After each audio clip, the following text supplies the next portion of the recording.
तो बेटा आज का जो टॉपिक है हमारा that is resistance of a conductor, है ना। तो resistance of a conductor simply means opposition, किसको opposition, opposition offered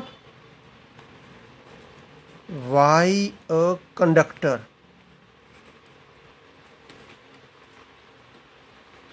to the flow of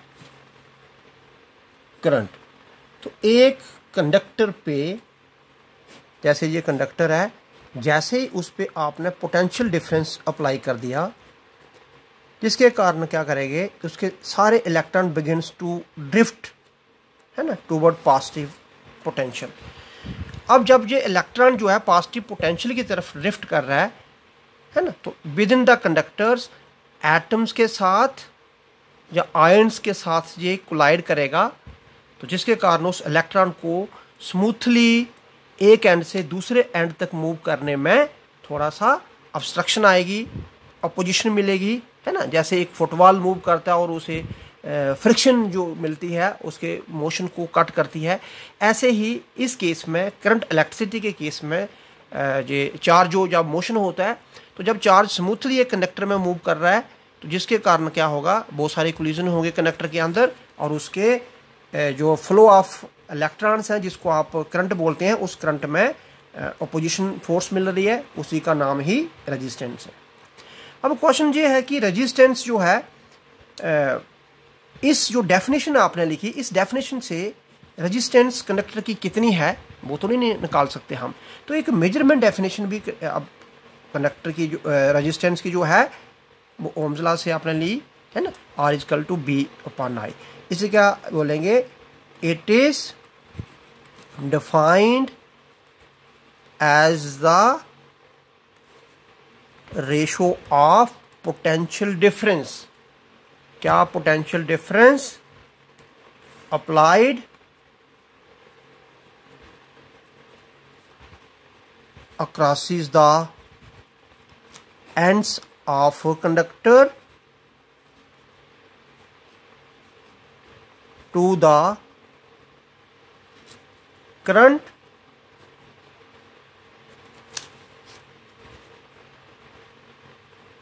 flowing through it, कि कितना पोटेंशियल डिफरेंस लगाया आपने। मान के चलो कि अगर आपने पोटेंशियल डिफरेंस 2 वोल्ट का लगाने पे उसमें करंट जो है 1 एम्पेयर जो है आ रहा है, तो हम बोलेंगे उस कंडक्टर की रेजिस्टेंस क्या हो जाएगा, 2 ओम हो जाएगी, राइट। तो इस तरीके से हर कंडक्टर में की डिफरेंट प्रॉपर्टीज होती है, डिफरेंट मतलब रेजिस्टेंस होती है, और सेम कंडक्टर जो है अगर उसके पैरामीटर चेंज करते हैं, है ना, उसके लेंथ को इंक्रीज कर दिया जाता है, उसके एरिया को इंक्रीज कर दिया जाता है, तो उसके में डिफरेंट रेजिस्टेंस बनती है। वो रेजिस्टेंस भी आपने कल पढ़ा था, लेंथ ज़्यादा होने से रेजिस्टेंस बढ़ जाएगी, एरिया और क्रॉस सेक्शन ज़्यादा होने से रेजिस्टेंस कम हो जाएगी। तो फिलहाल हम पढ़ रहे हैं ये, लेकिन हमें रेजिस्टेंस का एक्सप्रेशन निकालना है कि रेजिस्टेंस का मैथमेटिकल एक्सप्रेशन किसके बराबर है। तो एक रिलेशन आपने पढ़ा हुआ है, since I=NAEVD, this is the relation between drift velocity and current. ये आपने प्रूफ किया था लास्ट टाइम।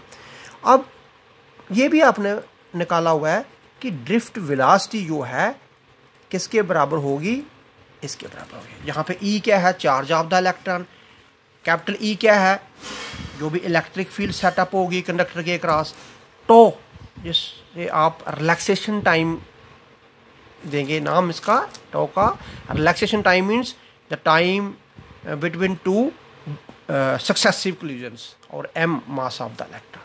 अगर मैं VD की वैल्यू जहाँ पे पुट करता हूँ तो I= ये क्या बन जाएगा, NAE, और BD की जगह पे E/2/M। तो ये बन जाएगा NAE, और E 2 बार है, E² E/2/M।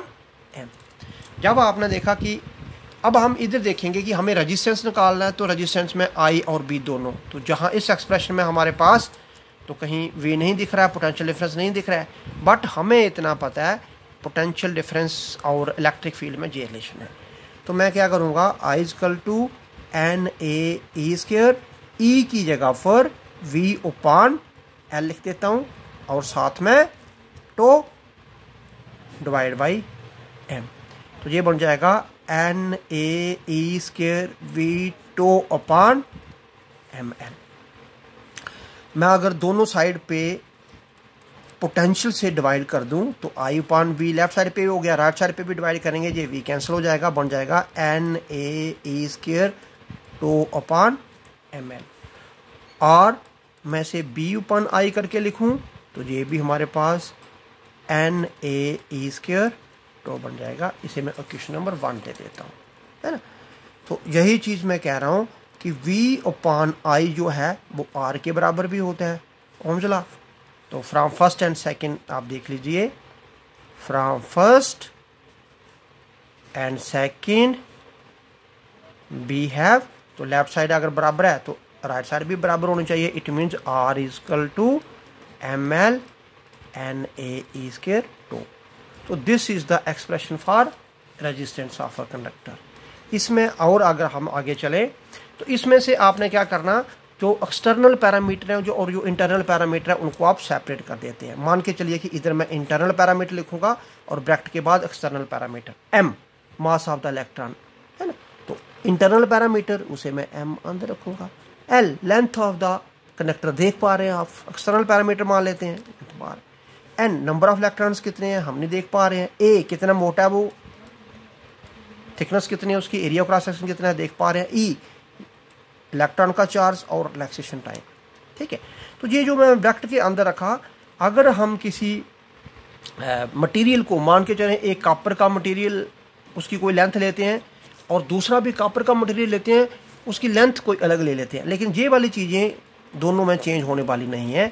इसलिए आपने इसको कैसे लिखा, आर जो ब्रैकेट के अंदर है ये सारे के सारे कांस्टेंट है, उसे मैंने एक रो से पुट कर दिया कि जहाँ रो आपने किसकी जगह पे लिखा था M N E square tau, इसे क्या बोला जाएगा, इसे बोला जाएगा उसकी रेजिस्टिविटी, या जिसको स्पेसिफिक रेजिस्टेंस का नाम दे दिया, है ना।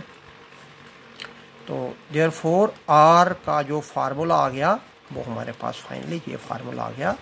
और इस फार्मूले से आप देख रहे हैं आर जो है लेंथ के डायरेक्टली प्रोपोर्शनल है और आर जो है एरिया के इन्वर्सली प्रोपोर्शनल है, और रो रेजिस्टिविटी जिसे स्पेसिफिक रेजिस्टेंस बोल रहे हैं उस पे आर उस पे जो है स्पेसिफिक रेजिस्टेंस, तो रेजिस्टिविटी जो है वो चेंज नहीं होगी उस कंडक्टर की, है ना। चाहे लेंथ जितनी मर्जी ले लें, एरिया क्रॉस सेक्शन जितना मर्जी ले लें, ये लेकिन ये वैल्यू क्यों, क्योंकि अगर मैंने एक मटेरियल कॉपर लिया तो चाहे 2 सेंटीमीटर वायर ली या 10 सेंटीमीटर वायर ली या 50 सेंटीमीटर वायर ली, है ना, उसके पर यूनिट वॉल्यूम में उतने ही इलेक्ट्रॉन रहेंगे, एक इलेक्ट्रॉन का चार्ज उतना रहेगा, उसमें एक सेम टेम्परेचर अगर रखें तो रिलैक्सेशन टाइम उतना रहेगा, एक इलेक्ट्रॉन का मास उतना ही रहेगा। तो ये चीज़ कभी भी एक मटेरियल के अंदर चेंज नहीं हो सकती, है ना।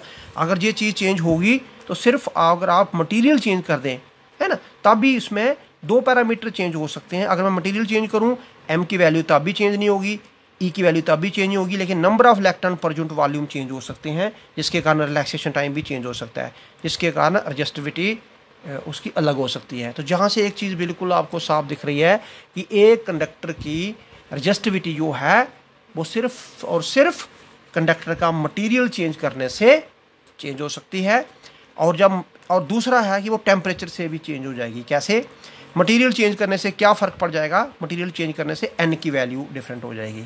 तो जब एन चेंज हो गया तो अंडरस्टूड है कि रेजिस्टिविटी चेंज हो जाएगी। और दूसरा टेम्परेचर चेंज करने से क्या होगा, टेम्परेचर चेंज करने से रिलैक्सेशन टाइम को फ़र्क पड़ जाएगा, है ना। तो जब टो भी चेंज हो गया तो रेजिस्टिविटी भी चेंज हो जाएगी। तो एक कंडक्टर की रेजिस्टिविटी 2 फैक्टर पे ही डिपेंड करती है। और दूसरा आप साफ साफ इधर देख रहे हैं, एक कंडक्टर की रेजिस्टेंस 4 फैक्टर पे डिपेंड करती है ना। एक कंडक्टर की लेंथ कितनी है, एक कंडक्टर का एरिया क्रॉस सेक्शन कितना है, और ये रेजिस्टिविटी में तो 2 फैक्टर आ ही रहे हैं कि मटेरियल कौन सा है और उस मटेरियल का टेम्परेचर कितना है, इन चीज़ों पे भी डिपेंड कर रही है, राइट। अब हम इसके बाद अगर आगे बात करें तो आगे आप पढ़ेंगे कि कंडक्टर का डायमेंशनल रेजिस्टेंस का डायमेंशनल फार्मूला क्या है, डायमेंशनल फार्मूला ऑफ आर। तो आपने देखा आर जो है वो B/I होगा, है ना। पोटेंशियल होता है वर्क ओवर चार्ज, है ना। बट इसे मैं QI ऐसे लिखता हूँ। अब Q जो है वो IT होगा, तो ये भी I और I स्क्वायर। अब इनके डायमेंशन फार्मूले पुट कर लीजिए। वर्क का dimension M1 L2 T-2, I का A2 क्योंकि I की पावर 2 है, और टाइम का सिर्फ T। अब इसे आप फाइनल लिखेंगे तो ये M1 ही रहेगा, L हमारे पास 2 ही रहेगा, A देखिए जब ऊपर जाएगा तो A-2 हो जाएगा, T-2 ऑलरेडी है, T1 ये भी ऊपर जाएगा तो ये T-3 हो जाएगा। तो this is dimension formula of the resistance. अगर हम काज बात करें कि रेजिस्टेंस किस वजह से होती है कंडक्टर के कारण, तो रेजिस्टेंस का मेन काज क्या है, कोलिजन्स। क्या collisions? Collision of free electrons with atoms, जहां हम बोलेंगे आयंस ऑफ द कंडक्टर, है ना। तो जब भी फ्री इलेक्ट्रॉन जो है कंडक्टर के एक एंड से दूसरे एंड की तरफ चल रहा है, तो जो भी वो इलेक्ट्रॉन्स जो है रास्ते में एटम्स के साथ या आयन के साथ जो कोलिजन्स बना रहा है, उन कोलिजन्स को आप, उन कोलिजन की वजह से ही जो हमारे पास ऑब्स्ट्रक्शन आ रही है उसी का नाम ही आपने रजिस्टर। तो इसी टॉपिक के साथ साथ अभी आपने ये 4 डेफिनेशन अभी आपने पढ़ ली। एक आपने रेजिस्टेंस पढ़ा, और बिल्कुल रेजिस्टेंस के अपोजिट आप कंडक्टेंस की डेफिनेशन भी पढ़ेंगे। कंडक्टेंस क्या हो गया, रेसिप्रोकल ऑफ रेजिस्टेंस, है ना। अगर रेजिस्टेंस का यूनिट ओम है तो अंडरस्टूड है कि कंडक्टेंस उसके रेसिप्रोकल है, तो उसका यूनिट जो है ओम इनवर्स हो जाना चाहिए। इस चीज़ को आप याद रखें, राइट। और इसका एक और यूनिट भी होगा जिसको हम बोलते हैं सेमेन। और इसका डायमेंशन फार्मूला बनाना होगा कंडक्टेंस का, तो आप उसका जा रखें, उसको रेसिप्रोकल कर दें। M की पावर पॉजिटिव थी, माइनस कर दें। L की पावर पॉजिटिव थी, माइनस कर दें। A की पावर माइनस में थी, पॉजिटिव कर दें, और T की पावर माइनस में थी ये। तो ये कंडक्टेंस का डायमेंशन फार्मूला बन जाएगा। उसके बाद आपने, जिसको मैंने रजिस्टिविटी की बात की, है ना, और रजिस्टिविटी की मीन्स स्पेसिफिक रेजिस्टेंस। अब इसे जा रखें, रजिस्टिव स्पेसिफिक रेजिस्टेंस क्या है। अभी आपने बोला R/ρL/A। अगर मैं एक कंडक्टर की लेंथ को यूनिट लेंथ ले लेता हूँ और उसका एरिया ऑफ क्रॉस सेक्शन भी यूनिट ले लेता हूँ, तो तब हमारे पास R=LB1 AB1 रो के बराबर। तो इट मीन्स एक कंडक्टर की रेजिस्टेंस जो है वही उस कंडक्टर की रजिस्टिविटी बन जाएगी, लेकिन पूरी रेजिस्टेंस रजिस्टिविटी नहीं होगी। रजिस्टिविटी क्या होगी, resistance of unit length of the conductor and unit area of cross section of the conductor. तो hence resistivity is equal to the, है ना, numerical equal to the resistance, not a resistance of the whole conductor, resistance of the unit length and unit area of cross section of the conductor, है ना।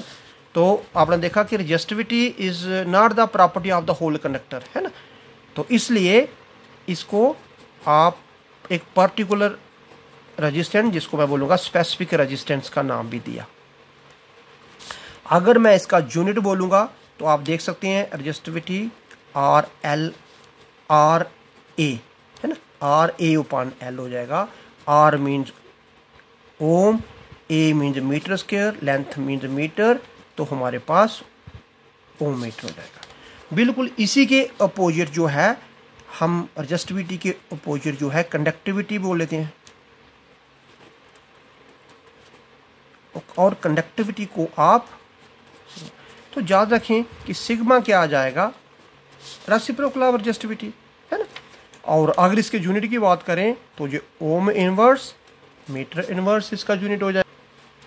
तो इस चीज़ को जा रखें हमारे पास कि resistance and expression of resistance, dimensional formula of resistance on which factor it depends, reciprocal of resistance जिसको कंडक्टेंस बोला गया, and like wise resistivity on which factor resistivity depends, dimensional formula of resistivity, unit of resistivity, reciprocal of resistivity का क्या नाम है। तो ये एक पार्ट करने से हमारे पास 4 पार्ट हो जाते हैं। इनफैक्ट 4 डेफिनेशन इससे क्लियर होकर सामने आ रही हैं। Thank you very much.